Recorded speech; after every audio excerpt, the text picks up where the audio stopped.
आपण गेल्या लेक्चरला some basic concept of chemistry हा चॅप्टर चालू केलाय. त्याच्यामध्ये आपण काय केलं तर सुरुवातीला केमिस्ट्रीची काय पाहिली, डेफिनेशन पाहिली. केमिस्ट्रीची डेफिनेशन पाहिली, त्याच्यानंतर केमिस्ट्रीच्या ब्रँचेस पाहिल्या होत्या. किती ब्रँचेस होत्या ते तुम्हाला मी सगळं सांगितलं होतं. त्याच्यानंतर chemistry is a central science का म्हटलं जातं हे आपण बघितलेलं होतं. हे केमिस्ट्री ऑफ सेंट्रल सायन्सची डेफिनेशन झाल्यानंतर आपण पुढचा पॉइंट घेतला होता मॅटर. मग मॅटरची आपण काय बघितली होती, डेफिनेशन मॅटरची बघितली. त्याच्यानंतर मॅटरचं काय झालं, क्लासिफिकेशन. मग त्याच्यामध्ये pure substance, impure substance, again pure substance classified into element, compound, and impure substance, homogeneous and heterogeneous substance. Then again elements are divided in metal, non-metals and metalloids. हे पॉइंट आपण गेल्या लेक्चरला पाहिलं. आज आपण काय पाहणार, स्टेट्स ऑफ मॅटर. मॅटर घेतली तर काय असतं, कोणत्याही मॅटरला काय असतात तर स्टेट्स असतात. तर तुम्हाला माहिती आहे एकूण स्टेट्स किती आहेत, तर 3 स्टेट्स आहेत. ते आता इथं तुम्हाला स्टेट्स दिसतील पहा. स्टेट्स ऑफ मॅटर, मॅटरची डेफिनेशन तुम्ही शिकलेला आहात. आता स्टेट्स ऑफ मॅटर म्हणजेच काय, सॉलिड, लिक्विड अँड गॅसेस. ह्या 3 स्टेट काय असतात, मॅटरच्या 3 स्टेट आहेत. परंतु आजच्या घडीस पाहिलं आपण तर एकूण 5 स्टेट्स ऑफ मॅटर आहे. त्या कोणत्या आहेत पहा, सॉलिड, लिक्विड, गॅसेस. ह्या कॉमन 3 झाल्या. 4th आहे ती प्लाझ्मा आणि 5th आहे बोर आइन्स्टाईन.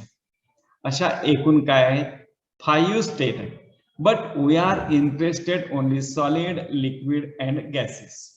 आता ज्या पुढच्या 2 आहेत, प्लाझ्मा अँड बोर आइन्स्टाईन, ह्या स्टेटची तुम्ही थोडीशी माहिती मिळवायची आहे नेटवरून वगैरे. आणि त्या स्टेट कुठे यूज केल्या जातात हे. आता आपल्याला स्टेट्स ऑफ मॅटर पाहत असताना एकूण मॅटरच्या 3 स्टेट्स आहेत, एक सॉलिड, लिक्विड अँड गॅसेस. आता जर याच्या आपल्याला प्रॉपर्टी पाहायच्या म्हटलं तर सॉलिडच्या प्रॉपर्टी, लिक्विडच्या प्रॉपर्टी आणि गॅसेसच्या प्रॉपर्टी, प्रत्येकाच्या प्रॉपर्टी काय आहेत, वेगळ्या आहेत. तर आता सॉलिड हा इथं दिसतोय, हा काय सॉलिड आहे. आता सॉलिड मध्ये काय होतं पहा, हे सॉलिड जर पाहिलं आपण तर याच्यामधले जे सॉलिडचा मॉलिक्यूल आहे, याच्यामधले जे ऍटम्स आहेत ते एकामेकाला काय अटॅच्ड आहेत, चिकटले. म्हणजे पहिली प्रॉपर्टी सांगता येईल, intermolecular force of attraction is a strong. Intermolecular force of attraction in the atoms of molecule is strong. ही पहिली प्रॉपर्टी. तसंच लिक्विड मध्ये काय सांगता येईल पहा, intermolecular force of attraction of atom in the molecule is weak. म्हणजे पहा इथं काय होतं, एकमेकाला चिकटले काय होतात, ॲटमच्या मध्ये काय दिसतात, हे डिस्टन्स दिसतात. आता गॅसेस, आता इंटरमोलिक्युलर फोर्स ऑफ अट्रॅक्शन, हे मॉलिक्यूल सगळे असतात एकमेकाला अटॅच झाले असतात, इज व्हेरी वीक. म्हणजे इंटरमोलिक्युलर फोर्स ऑफ अट्रॅक्शन हे काय असतं, मॉलिक्यूल मधलं काय असतं, फार वीक असतं. ही पहिली प्रॉपर्टी झाली कशाची, सॉलिड, लिक्विड अँड गॅस. आता सेकंड प्रॉपर्टी पहा, सॉलिड्स आर रिजिड. आता रिजिड म्हणजे काय, जे काय होत नाही, बेंड होत नाही, वाकले जात नाही, त्याला काय म्हणतात, रिजिड. जे solids are rigid. Then liquids not rigid, म्हणजे हे काय होतात, वागतात. त्याच्यानंतर गॅसेस नॉट रिजिड, म्हणजे गॅस पा कुठेही असं काय होतं, टर्न होत असतो. म्हणजे ही सेकंड प्रॉपर्टी झाली. थर्ड प्रॉपर्टी पहा, solids have a fixed shape. सॉलिडला काय असतो, फिक्स्ड शेप असतो. लिक्विडला पहा नो फिक्स्ड शेप, म्हणजे ज्या कंटेनर मध्ये आपण लिक्विड काय केलं असतं, पोअर केलं असतो, त्या कंटेनरचा शेप कशाला येतो, त्या लिक्विडला येत असतो. तसंच थर्ड गॅसेसच्या बाबतीत काय होतं, नो फिक्स्ड शेप. म्हणजेच काय होतं, ज्या कंटेनरमध्ये तुम्ही गॅस काय केलाय, फिल केलाय, त्या गॅसचा जो कंटेनरचा जो शेप आहे तोच काय होतो, गॅसला शेप येतो, म्हणून नो फिक्स्ड शेप. त्याच्यानंतर फिक्स्ड फोर्थ प्रॉपर्टी पहा सॉलिडच्या बाबतीत, फिक्स्ड व्हॉल्यूम. इथं काय येते अगेन लिक्विडला पण काय असतो फिक्स्ड व्हॉल्यूम. बट थर्ड गॅसच्या बाबतीत काय होतं पहा, नो फिक्स्ड व्हॉल्यूम. म्हणजे मॅटर हा काय असतो, तीन स्टेट आहेत, सॉलिड, लिक्विड अँड गॅसेस. सॉलिडच्या प्रॉपर्टी आपण पहिला सॉलिडच्या प्रॉपर्टी काय, intermolecular force of attraction is a strong. Second it is a rigid. Third fixed shape and fourth fixed volume. ह्या सॉलिडच्या काय झाल्या प्रॉपर्टी झाल्या. त्याच्यानंतर लिक्विडच्या बाबतीत काय होतं, intermolecular force of attraction is weak, not a rigid, no fixed shape and fixed volume. आता गॅसच्या बाबतीत पहा, गॅसच्या प्रॉपर्टी काय, intermolecular force of attraction is very weak, not a rigid, no fixed shape and no fixed volume. ह्या काय झाल्या states of matter. तर आपल्या पुढची स्लाइड पाहूया काय. आता मॅटर म्हणलं तर मॅटरच्या काय पाहिजे असतात प्रॉपर्टीज. आता याला दोन टाईपच्या प्रॉपर्टी असतात, एक असतात फिजिकल प्रॉपर्टी आणि दुसऱ्या असतात त्या केमिकल प्रॉपर्टी. तर फिजिकल प्रॉपर्टी मध्ये काय होतं पहा, जर फिजिकल प्रॉपर्टी आपण बघितली तर फिजिकल प्रॉपर्टी मध्ये काय असतं, ऍटम्स, मॉलिक्युल्स, आयन्स प्रॉपर्टी ज्या असतात त्या शक्यतो काय होत नाही, चेंज होत नाही. पण केमिकल प्रॉपर्टी मध्ये काय होतात, त्याचा जो मूळचा सबस्टन्स असतो त्याच्या पूर्णपणे प्रॉपर्टी काय झाल्या असतात तर चेंज झाले असतात. म्हणजे पहा, every substance has a unique characteristic properties. प्रत्येक सबस्टन्स आपली स्वतःची काय असते प्रॉपर्टी असते. and that properties are classified into two categories. One is physical property, another is chemical property. म्हणजे काय असते फिजिकल प्रॉपर्टी आणि दुसरी कोणती असते केमिकल प्रॉपर्टी. आता फिजिकल प्रॉपर्टी मध्ये काय होतं पहा, दोज प्रॉपर्टीज, हे पहा पहिली फिजिकल प्रॉपर्टी आहे मॅटरची, those properties which can be measured or observed without changing the identity. म्हणजे ज्याला फिजिकल प्रॉपर्टी असते ते काय होते, स्वतःची आयडेंटिटी काय करत नाही, बदलत नाही. ऑर द कंपोजिशन किंवा त्याचं कंपोजिशन बदलत नाही ऑफ द सबस्टन्स. म्हणजे पहा, जर सॉलिड काय असेल फिजिकल प्रॉपर्टी मध्ये काय होतं, कलर त्याचा, odour, melting point, boiling point, density ह्या शक्यतो सेमच राहतात. तो किती घ्या, कमी क्वांटिटी घ्या, जास्त क्वांटिटी घ्या किंवा त्याचे तुकडे करा, दोन तुकडे केले त्याचा पहिल्याचा पण तिचा काय असणार आहे कलर तोच असणार, दुसऱ्याचा पण कलर तोच असतो. पहिल्याचं जे कॉम्पोजिशन असतं तेच दुसऱ्याचं असतं. तसंच पहिला जो मेल्टिंग पॉइंट काय असेल किंवा बॉइलिंग पॉइंट पहिल्या प्रॉपर्टी पहिल्या सबस्टन्स असेल तेवढाच दुसऱ्याच असणार, डेन्सिटी पण काही सेम असते. पण आता ह्या काय झाल्या physical properties of the matter.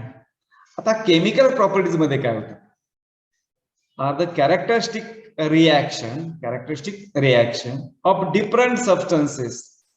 These includes acidity, basicity, combustivity or many properties.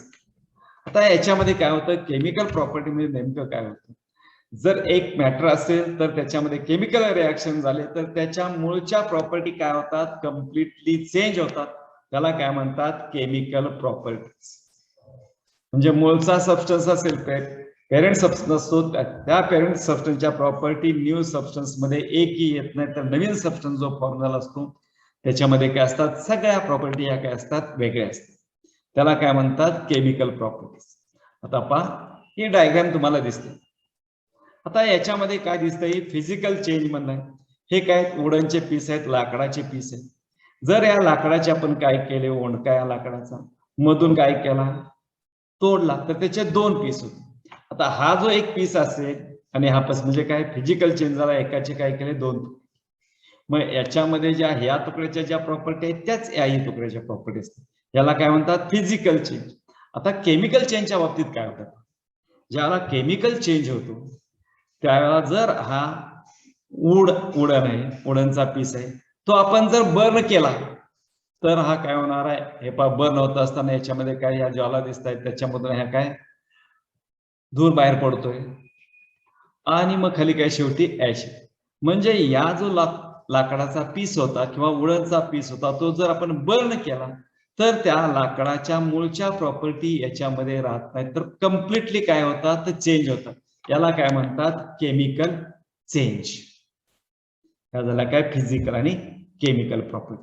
आता आपल्याला नेक्स्ट पाहिजे मेजरमेंट ऑफ प्रॉपर्टीज. म्हणजे कोणताही सबस्टन्स आपल्याला काय करायचं असेल, मेजर करायचं असेल तर मेजरमेंट ऑफ प्रॉपर्टीज आपल्याला पाहिजे. तर कोणताही सबस्टन्स किंवा मॅटर जर आपल्याला मेजर करायचे असेल तर त्यासाठी युनिट हे महत्वाचं असतं. हे एकक आहे युनिट. आता युनिट म्हणजे काय नाही, समजा आपल्याला एखादी वस्तू जर खरेदी करायची असेल तर आपण स्पेसिफिक असं युनिट यूज करतो किंवा एकक ते यूज करत असतो. ते जर नसेल आपल्याकडे तर आपल्याला जी काही वस्तू खरेदी करायची असेल ती पुढच्या व्यक्तीला अर्थपूर्ण अशी समजणार. समजा आपल्याला काय करायचंय, 1 किलो काय घ्यायचंय, साखर खरेदी करायची. तर आपण दुकानाला काय म्हणतो, please give me 1 kg of sugar. 1 kg हा शब्द. जर आपल्याला 1 kg घ्यायचं असेल त्याच्याऐवजी आपण गेलो दुकानदाराला म्हणलो मला 1 साखर द्या. 1 साखर द्या म्हणल्यावरती काय होणार आहे, तो तुम्हाला 1 साखर म्हणजे साखरेचा 1 केन द्यायचा का 1 ग्रॅम द्यायचा का 1 किलो द्यायचा का 1 क्विंटल द्यायचा का 1 टन साखर द्यायची. 1 द्या म्हणल्यावर काही त्यातनं अर्थ निघत नाही. म्हणजे समोरच्या व्यक्तीला काय आपण काय म्हणतो ते समज. जर समोरच्या व्यक्तीला एखादी गोष्ट समजायची असेल तर त्यासाठी युनिट हे काय असतं, महत्वाचं असतं. मग या युनिटची डेफिनेशन काय आहे, the standard are chosen arbitrarily with some universal accepted criteria. म्हणजेच काय, the arbitrarily decided and universally accepted standards are called as unit. हे युनिट आहेत. कशाला म्हणलं जातं, the arbitrarily decided and universally accepted standards are called units. ही पुस्तकातली definition. किंवा आपल्याला सोपी डेफिनेशन जर युनिटची सांगायची असेल तर काय असतं पहा, the standard reference used to measure physical quantity. Physical quantity आपल्याला काय करायची असेल, मेजर करायची असेल त्यासाठी स्टँडर्ड रेफरन्स असतात ते यूज करायचे असतात.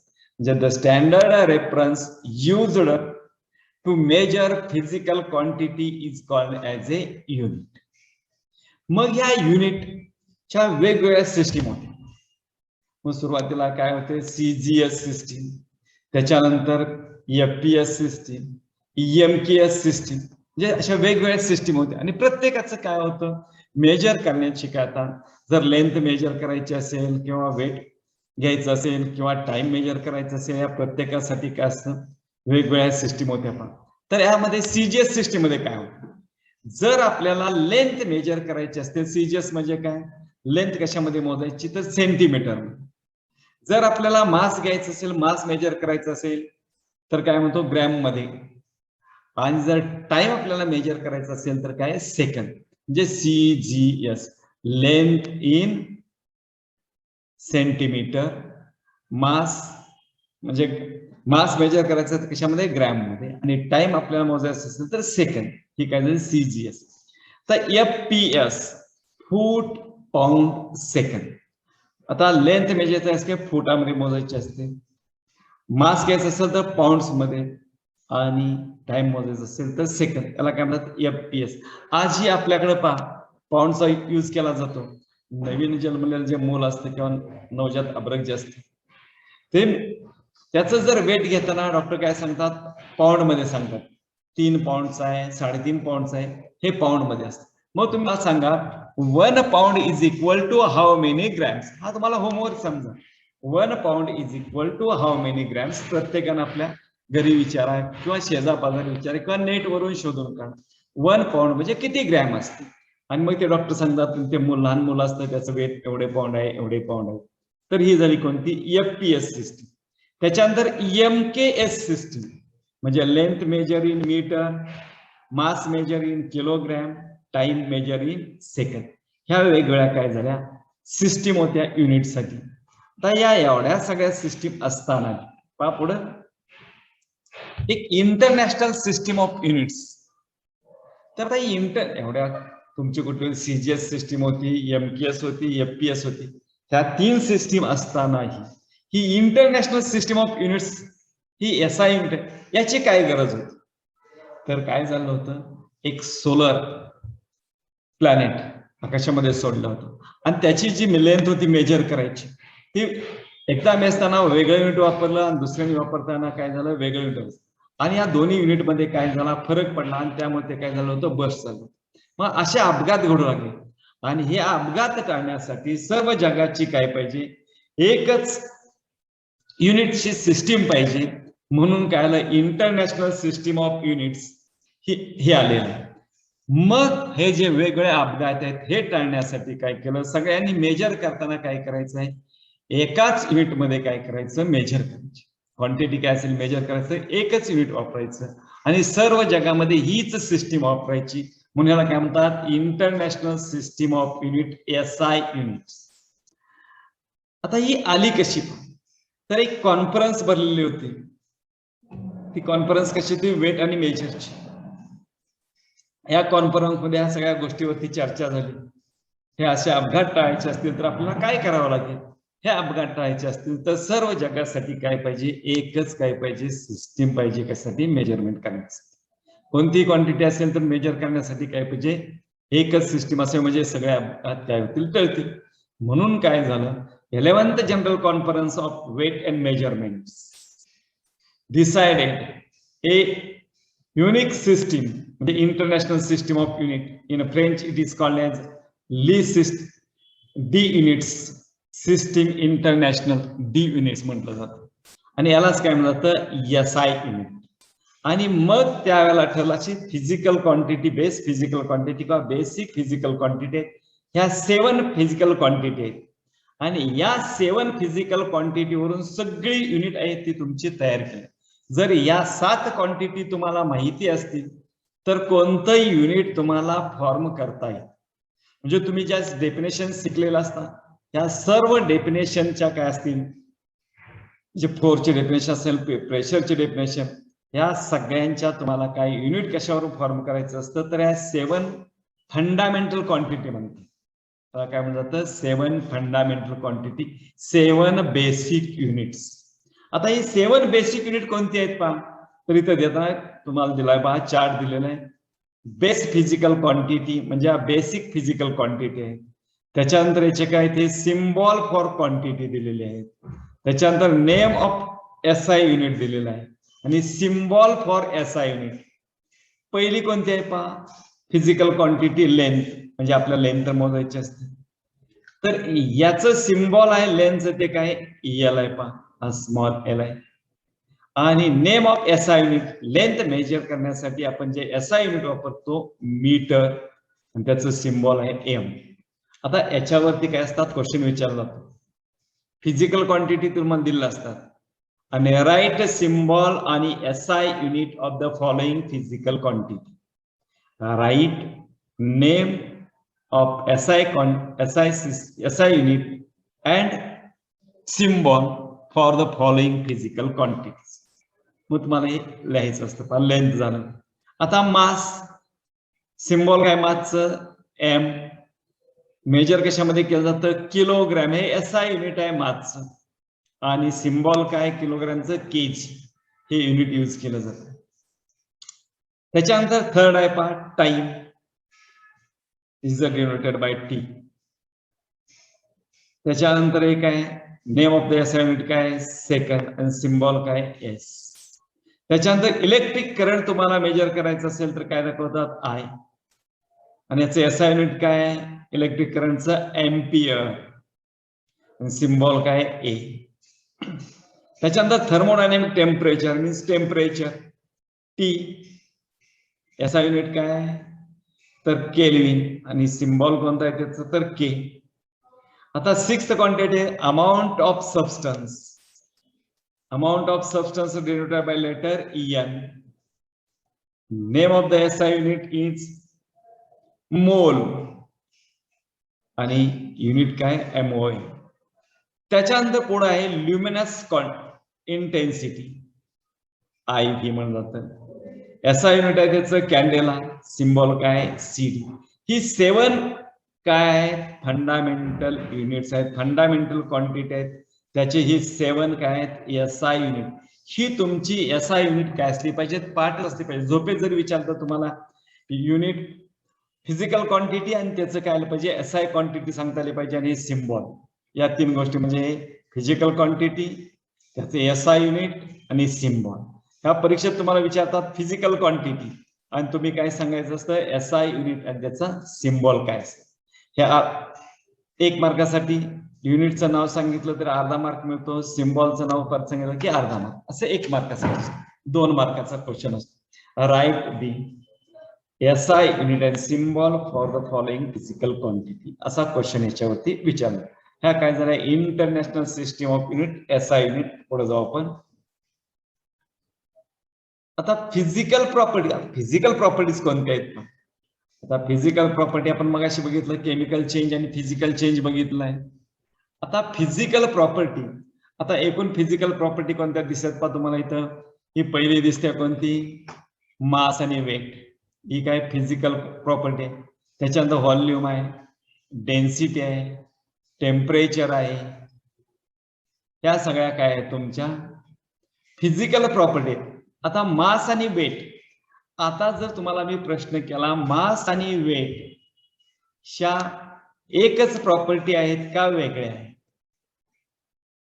मास आणि वेट, तर बरेच लोक काय सांगतात मास आणि वेट काय आहेत, सारख्याच क्वांटिटी आहेत. तर असं नाही, मास आणि वेट ह्या 2 वेगवेगळ्या क्वांटिटी. तर मग मास आणि वेट, मग तुम्ही काय, मास म्हणजे पण वजन आणि वेट मध्ये पण वजन. जरी वजन असेल तर काय होतं, मास मध्ये काय होतं, कोणताही सबस्टन्स पृथ्वी तलावर कुठेही गेला, अवकाशात गेला, तर त्याचं जे वेट असतं ते काय असतं, सेमच राहतं, कुठेही बदलत, मास सेम राहतं.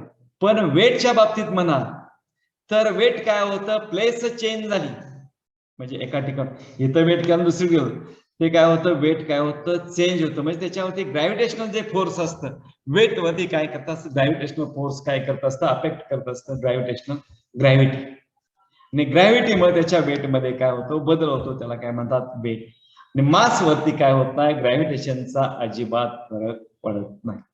म्हणून आपली ही पहिली प्रॉपर्टी आहे पहा, physical property, mass and weight. Mass of substance is the amount of matter present in it, म्हणजे amount of matter present in, म्हणजे सबस्टन्स मध्ये काय असतो, अमाऊंट ऑफ मॅटर प्रेझेंट. आता वेट कशाला म्हणलं जातं, मास म्हणजे काय, substance is the amount of matter present in, म्हणजे त्याच्यामध्ये असणारा सगळा काय अमाऊंट असेल त्याला काय म्हणायचं, मास. आता वेट पहा, is the force exerted by gravity on an object, म्हणजे ग्रॅव्हिटी अफेक्ट कशावर करते, वेटवर. Mass of substance is a constant whereas its weight may be vary from place to another due to change in gravity. And the mass of substance can be determined very accurately by using an analytical balance. म्हणजे मास ही काय असते, most accurate property असते than weight. The mass of substance can be determined very accurately by using analytical balance.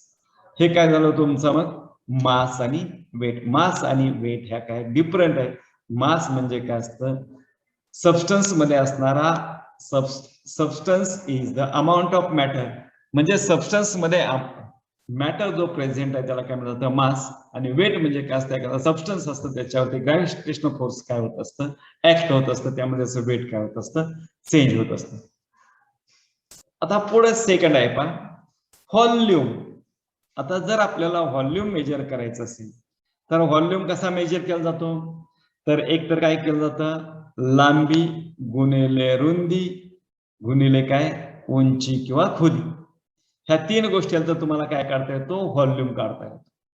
म्हणजे volume has the unit of length cube, म्हणजे length का cube म्हणलंय पहा, लांबी, length, weight into height or depth, म्हणजे 3 आले, 3 बाजू आले पहा, लांबी, रुंदी आणि उंची किंवा खोली. म्हणून volume has a unit of metre cube, length आपण मीटर मध्ये मोजतो, मग 3 गोष्ट म्हणजे मीटर, और सेंटीमीटर क्यूब और डीएम क्यूब. एक common unit is a litre. Volume measure करण्याचं कॉमन युनिट कोणतं आहे? Litre. Is a not an SI unit. हे एसआय युनिट नाही तेच. तर एसआय युनिट कोणतं आहे? Metre cube. Is used for measurement of volume in liquid. आता जर तुम्हाला 1 लिटर इज इक्वल टू काय असतं?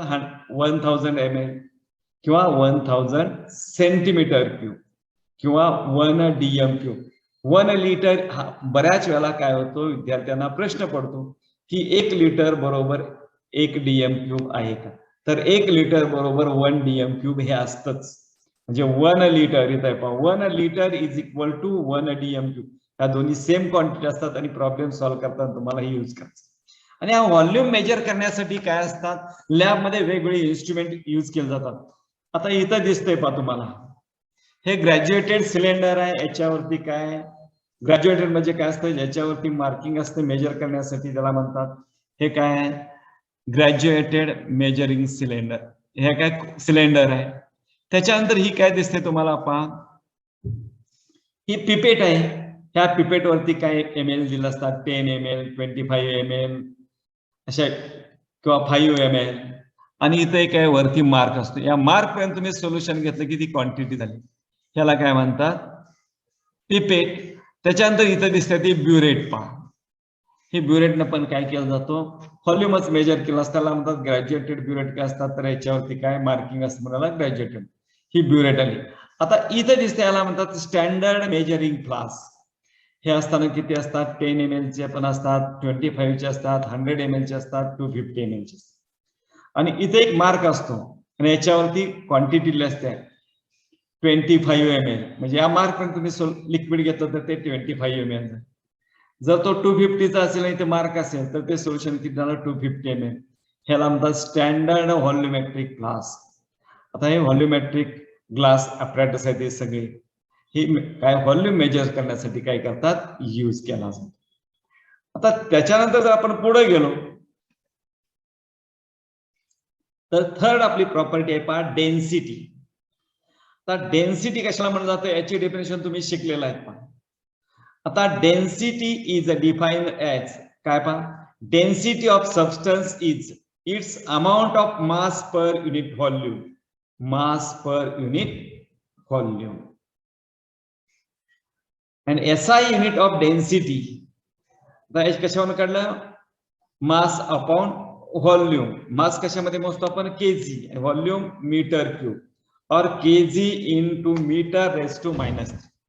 The unit is a large for chemist of express the density in gram per centimetre. तर हे असेल. जर SI युनिट बघितलं आपण डेन्सिटीचं, ही डेन्सिटीची डेफिनेशन आहे मास पर व्हॉल्यूम, म्हणजे SI unit of mass divided by SI unit of volume.